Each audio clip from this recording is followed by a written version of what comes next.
August 11న తమ స్వాతంత్ర దినోత్సవంగా బెలూచిస్తాన్ తిరుగుబాటుదారులు ప్రకటించుకున్నారు. And August 11th is our independence day. Balochistan is an independent country. Pakistan నుంచి మేము స్వాతంత్రం పొందాము అని డిక్లేర్ చేసుకున్నారు. చాలా కాలంగా బెలూచ్ లిబరేషన్ కొరకు పోరాడుతున్న సంస్థలు అక్కడ ఉన్నటువంటి ప్రజలను పెద్ద ఎత్తున సమీకరించగలుగుతున్నాయి. పాకిస్తాన్ ప్రభుత్వం పైన పోరాడుతున్నాయి. అనేక హింసాయుత సంఘటనలు చూసాం. పాకిస్తాన్ ఉక్కుపాదం మోపుతోంది బెలూచిస్తాన్ పైన. బెలూచిస్తాన్ సంక్షోభానికి కారణం ఏంటి అని నేను గతంలో ఉన్న వీడియోలో ఎక్స్ప్లెయిన్ చేశాను. బెలూచిస్తాన్ పాకిస్తాన్లో ఆల్మోస్ట్ ఆఫ్ ఉంటుంది టెరిటరీ. బ్రహ్మాండమైన సహజ వనరులు ఉన్నటువంటి ప్రాంతం అయినా అభివృద్ధికి నోచుకోదు. Punjabi Sindh politicians, army generals పాలిస్తూ ఉంటారు. పాకిస్తాన్ రాజకీయ వ్యవస్థలో కానీ మెయిన్ స్ట్రీమ్ వ్యవస్థలో కానీ బెలూచీలకు అవకాశమే ఉండదు. మేము వివక్ష గురవుతున్నాం, అణచివేత గురవుతున్నాం, మమ్మల్ని పాకిస్తాన్ ఒక కాలనీ వలస రాజ్యంగా పాలిస్తోంది అంటూ బెలూచిస్తాన్ చాలా కాలంగా తిరుగుబాటు చేస్తోంది, పోరాడుతుంది. భారతదేశ సహకారాన్ని కూడా కోరుతోంది. తాజాగా ఆగస్ట్ 11th బెలూచిస్తాన్ స్వాతంత్ర దినోత్సవంగా ప్రకటించి అంతర్జాతీయ గుర్తింపుకు కూడా భారత్తో సహా ప్రపంచ దేశాలన్నింటినీ కోరింది. దీంతో పాకిస్తాన్ ముక్కచెక్కలైనట్ల, బెలూచిస్తాన్ స్వతంత్ర దేశంగా ఏర్పడినట్ల. స్వాతంత్రం ప్రకటించుకుంటే ఏం జరుగుతుంది? స్వతంత్ర దేశం కావాలంటే ఏముండాలి? ఇంటర్నేషనల్ లాస్ ఏం చెప్తున్నాయి? కన్వెన్షన్స్ ఏం చెప్తున్నాయి? అలాగే అంతర్జాతీయ అనుభవాలు, గ్లోబల్ ఎక్స్పీరియన్సెస్ ఏం చెప్తున్నాయో ఈ వీడియోలో చూద్దాం. ముందుగా ఏ ప్రాంతమైనా తాము స్వతంత్ర దేశంగా ప్రకటించుకున్నంత మాత్రాన దేశంగా మారిపోదు. దేశంగా గుర్తించాలి ఒక ప్రాంతాన్ని అంటే కొన్ని ప్రాథమికమైన అంశాలు ఉండాలి. మాంటెవిడియో కన్వెన్షన్ అని, మీకు స్పానిష్ వర్డ్ ఇది, మాంటెవిడియో. సో మాంటెవిడియో కన్వెన్షన్ ప్రకారము ఉండాల్సిన ఒక దేశంగా గుర్తింపు పొందాలంటే కండిషన్స్ ఏంటంటే, ఒకటి పర్మనెంట్ పాపులేషన్ ఉండాలి, అంటే అక్కడ జనాభా స్థిర నివాసమై ఉండాలి. 2 డిఫైన్డ్ జాగ్రఫికల్ టెరిటరీ ఉండాలి, స్పష్టంగా నిర్వచించగలిగిన భౌగోళిక ప్రాంతమై ఉండాలి. 3 సమర్థవంతమైన ప్రభుత్వ ఆధీనంలో ఉండాలి, అంటే సొంత గవర్నమెంట్ ఉండాలి, సొంత కంట్రోల్లో, ఆ గవర్నమెంట్ కంట్రోల్లో ప్రజలు, టెరిటరీ ఉండాలి.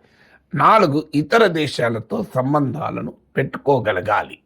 సో ఈ 4 కండిషన్స్ ఫుల్ఫిల్ అయితే మాంటెవిడియో కన్వెన్షన్ కింద ఒక ప్రాంతాన్ని, ఒక ప్రజా సమూహాన్ని దేశంగా గుర్తిస్తారు. బెలూచిస్తాన్కి వచ్చే వరకు ఏంటి, వాళ్ళు ఏమంటున్నారు? మాకు యునైటెడ్ నేషన్ చార్టర్ ప్రకారం రైట్ టు సెల్ఫ్ డిటర్మినేషన్ ఉంది కదా, మమ్మల్ని పాకిస్తాన్ ఎలా పాలిస్తుంది, మేము స్వతంత్ర దేశంగా కోరుకుంటున్నాం కదా అంటారు. రైట్ టు సెల్ఫ్ డిటర్మినేషన్ అనే కాన్సెప్ట్ ఉన్నమాట నిజమే, కానీ అదే సమయంలో యునైటెడ్ నేషన్ చార్టర్ ప్రొటెక్ట్ చేస్తుంది territorial integrity and sovereignty of the member states అని. సభ్య దేశాల సార్వభౌమాధికారము, ఆదేశిక సమగ్రత, సావరెనిటీ అండ్ టెరిటోరియల్ ఇంటెగ్రిటీని యునైటెడ్ నేషన్ చార్టర్ స్పష్టంగా ప్రొటెక్ట్ చేస్తుంది. బెలూచిస్తాన్ ప్రజలు తిరగబడుతున్న మాట నిజం. బెలూచిస్తాన్ వేర్పాటువాద ఉద్యమానికి గణనీయమైన ప్రజా మద్దతు ఉన్నమాట కూడా నిజం.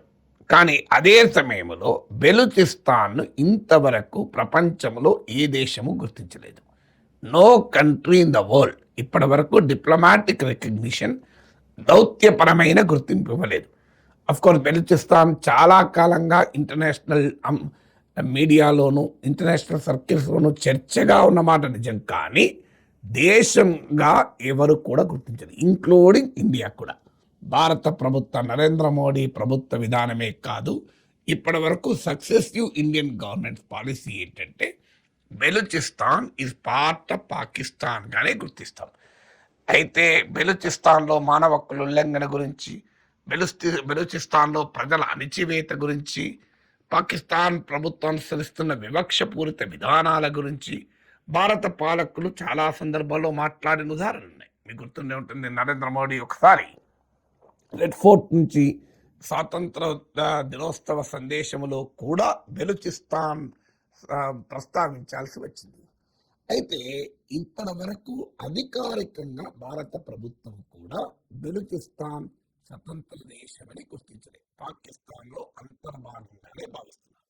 ఎందుకంటే దానికి ఒక ప్రాంతాన్ని, ఒక విడిపోవాలనుకునే ప్రాంతాన్ని స్వతంత్ర దేశంగా గుర్తిస్తే దానికి చాలా జియో పొలిటికల్ కాన్సిక్వెన్సెస్ ఉంటాయి, అంతర్జాతీయంగా ఉండే రామిఫికేషన్స్ ఉంటాయి. కనుక భారత ప్రభుత్వం కూడా బెలూచీల పట్ల సానుభూతి ఉండవచ్చు. పాకిస్తాన్ దుర్మార్గాలను అనుభవిస్తున్న దేశంగా బెలూచీల పట్ల మనకు ప్రేమ ఉండవచ్చు, కానీ స్వతంత్ర దేశంగా గుర్తించే దౌత్యపరమైన డిప్లొమాటిక్ వైఖరి ఇండియన్ గవర్నమెంట్ కూడా తీసుకోలేదు. అందువల్ల ఒక స్వతంత్ర దేశం కావాలి అంటే కేవలం ప్రకటించుకుంటే సరిపోదు. ప్రకటించుకోవడం అనేది కేవలం సింబాలిక్ మాత్రమే, ఇంటర్నేషనల్ డిస్కషన్ కావడానికి మాత్రమే ఉపయోగపడుతుంది. కానీ వాస్తవంగా ఒక దేశంగా ఏర్పడాలి, ఎమర్జ్ కావాలి అంటే మొదటిది ఇంటర్నేషనల్ రికగ్నిషన్, డిప్లొమాటిక్ రికగ్నిషన్. అది కూడా సరిపోదు. ఇప్పుడు ఉదాహరణకు కొసావో ఉంది, 2008లో స్వాతంత్రాన్ని ప్రకటించుకుంది. 100 కంట్రీస్ పైగా కొసావోను గుర్తించాయి. కానీ ఇప్పటికీ ప్రపంచంలో కొన్ని మేజర్ పవర్స్ కూడా కొసావోను స్వతంత్ర దేశంగా ఇప్పటికీ యాక్సెప్ట్ చేయడం లేదు. ఇక రెండవ కండిషన్ ఏంటంటే అక్కడ ప్రభుత్వానికి ఎఫెక్టివ్ టెరిటోరియల్ కంట్రోల్ ఉన్న సొంత ప్రభుత్వం ఉండాలి. అంటే టెరిటోరియల్ కంట్రోల్ ఎవరి చేతిలో ఉంది అనేది చూస్తారు ఒక దేశంగా ఏర్పడాలి అంటే. బెలూచిస్తాన్ ప్రజలు తిరగబడుతున్న మాట నిజం, కానీ బెలూచిస్తాన్ పైన రాజకీయపరమైన, పాలనాపరమైన, మిలిటరీ పరమైన నియంత్రణ ఇప్పటికీ పాకిస్తాన్ ప్రభుత్వానికే ఉంది. పాకిస్తాన్ ప్రభుత్వం still controls administration, judiciary, security in Balochistan. Of course Balochistan తిరుగుబాటుదారులు పాకిస్తాన్ భద్రతా బలగాలపైన దాడులు చేసిన సందర్భాలు ఉన్నాయి. ఈవెన్ రైల్నే హైజాక్ చేసిన సందర్భం కూడా ఉంది. కానీ ఇప్పటికీ పాకిస్తాన్ ప్రభుత్వము, పాకిస్తాన్ మిలిటరీ బెలూచిస్తాన్ కంట్రోల్లో పెట్టుకోవటానికి చాలా తంత్రాలు పడుతున్నమాట నిజం. కానీ అధికారికంగా పాకిస్తాన్ పాలనలోనే బెలూచిస్తాన్ ఇప్పటికీ ఉంది. అందువల్ల బెలూచిస్తాన్ ఒక స్వతంత్ర దేశం కావాలంటే టెరిటోరియల్ కంట్రోల్ ఏ ప్రభుత్వం కింద ఉంది అని చూస్తారు. టెరిటోరియల్ కంట్రోల్ ఇప్పటికీ పాకిస్తాన్ ప్రభుత్వం కిందనే ఉండడం వల్ల బెలూచిస్తాన్ సెపరేట్ కంట్రీ కాదు. ప్రపంచంలో కొన్ని ప్రాంతాలు సెల్ఫ్ గవర్నెన్స్గా, టెరిటోరియల్ కంట్రోల్గా ఉన్నా స్వతంత్ర దేశం కాలేకపోయాయి. ఉదాహరణకు మీకు నార్థన్ సైప్రస్, అలాగే ట్రాన్స్నిస్ట్రియా అనేది మాజీ సోవియట్ రిపబ్లిక్లైన యుక్రెయిన్, రొమేనియా, మాల్దోవా ఈ ప్రాంతంలో ఉంటుంది. ఇది మాల్దోవా అనే కంట్రీ నుంచి బ్రేక్ అవే. మీకు ఉక్రెయిన్, రొమేనియాల మధ్య దగ్గరలో ఉంటుంది మాల్దోవా. గ్లోబల్ మ్యాప్, వరల్డ్ మ్యాప్ చూస్తే కనబడుతుంది. మాజీ సోవియట్ భూభాగంలో భాగం.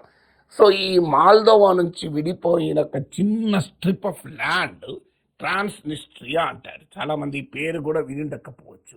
కానీ ట్రాన్స్నిస్ట్రియా ఆల్మోస్ట్ సెల్ఫ్ గవర్నెన్స్లో ఉంది. కానీ అధికారికంగా ప్రపంచంలోని మాల్దోవా దేశంలో భాగంగానే చూస్తారు. అలాగే సెల్ఫ్ గవర్నెన్స్ ఉన్న మరో ప్రాంతం సోమాలిలాండ్.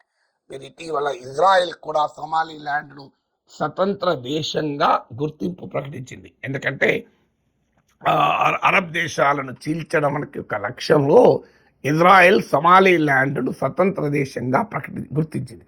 సోమాలిలాండ్ సెల్ఫ్ గవర్నెన్స్ ఉన్నా ఇప్పటికీ దేశంగా డిప్లొమాటిక్ రికగ్నిషన్ లేదు. అందువల్ల కొసావో, సోమాలిలాండ్, నార్త్ సైప్రస్, ట్రాన్స్నిస్ట్రియాల అనుభవాలు చూస్తే సెల్ఫ్ గవర్నెన్స్ ఉన్నా, మీకు రికగ్నిషన్ ఉన్నా పూర్తిగా ఒక దేశంగా మనుగడ సాధించడం అనేది అంత సులభం కాదు. అనేక ఫ్యాక్టర్స్ కలిసి రావాల్సి ఉంటుంది. డెఫినెట్గా బెలూచిస్తాన్ ప్రజల ఆకాంక్ష ఉండొచ్చు, వాళ్ళు తిరగబడచ్చు, పాకిస్తాన్ ఎదుర్కోవడం కష్టంగా ఉండొచ్చు. కానీ still Balochistan is not an independent country. ఇప్పటికిప్పుడు సమీప భవిష్యత్తులో కూడా ఇండిపెండెంట్ కంట్రీగా ఎమర్జ్ ఏమీ కాదు. Still Pakistan controls it. అయితే కొన్ని ప్రత్యేక సందర్భాల్లో స్వతంత్ర దేశాలుగా గుర్తింపు పొందుతూనే ఉంటాయి. ముఖ్యంగా డీకోలనైజేషన్ తర్వాత, అంటే వలస పాలనకు స్వస్తి పలికాక స్వతంత్ర దేశాలుగా ఎమర్జ్ అవుతూ ఉంటాయి. ఇది మొదటిగా మీకు ఇండియాతో సహా చాలా దేశాలు ప్రాసెస్ ఆఫ్ డీకాలనైజేషన్లో భాగంగా, అంటే వలసవాద పాలన నుంచి విముక్తి పొందాక స్వతంత్ర దేశాలుగా ఎమర్జ్ అవుతూ ఉంటాయి. ఈ రెండవది ప్రొలాంగ్డ్ ఆర్మ్డ్ కాన్ఫ్లిక్ట్ తర్వాత దేశాలుగా ఏర్పడతాయి. ఉదాహరణకు పాకిస్తాన్లోని తూర్పు పాకిస్తాన్ ఒక తిరుగుబాటు వల్ల పెద్ద ఆర్మ్డ్ కాన్ఫ్లిక్ట్ భారత సహకారంతో బంగబంధు ముజిబుర్ రెహమాన్ నాయకత్వంలో విముక్తి వాహిని పోరాటం తర్వాత బంగ్లాదేశ్ అనే దేశం ఏర్పడింది. అంటే ఒక పెద్ద ఆర్మ్డ్ కాన్ఫ్లిక్ట్ తర్వాత బంగ్లాదేశ్ సెపరేట్ కంట్రీ అయింది. అలాగే ఇంటర్నేషనల్ రికగ్నిషన్ వల్ల కూడా కావాలి. అందువల్ల కేవలం ప్రకటించుకుంటే సరిపోదు అనటానికి ఈ చరిత్ర చెప్తున్నాను. అయితే మరి does it not make any difference? పాకిస్తాన్కి ఏమీ తేడా రాదా అంటే ఖచ్చితంగా వస్తుంది. ఎందుకంటే బెలూచిస్తాన్ తమ స్వతంత్ర దేశంగా ప్రకటించుకోవడము, ఆగస్టు 11ను ఇండిపెండెంట్ డేగా కూడా ప్రకటించుకోవడము, ఇంటర్నేషనల్ రికగ్నిషన్ తెచ్చుకోవడంలో, ఇంటర్నేషనల్గా చర్చనీయాంశం కావడంలో, పాకిస్తాన్లో ఇవాళ ఉన్న అంతర్గత పరిస్థితుల గురించి ప్రపంచ దృష్టి రావటానికి ఉపయోగపడుతుంది. బెలూచిస్తాన్ తిరగబడుతోంది, ఖైబర్ పఖ్తూన్ఖ్వా తిరగబడుతోంది, పాకిస్తాన్ అక్యుపైడ్ కశ్మీర్, రావల్కోట్, ముజఫరాబాద్ తిరగబడుతుంది. అందులో పాకిస్తాన్లో ఉన్న డొమెస్టిక్ పొలిటికల్ సిచ్యువేషన్, అంతర్గతంగా ఉన్న పరిస్థితులు ప్రపంచం దృష్టికి తేవటానికి బెలూచిస్తాన్ స్వతంత్ర ప్రకటన ఉపయోగపడుతుంది.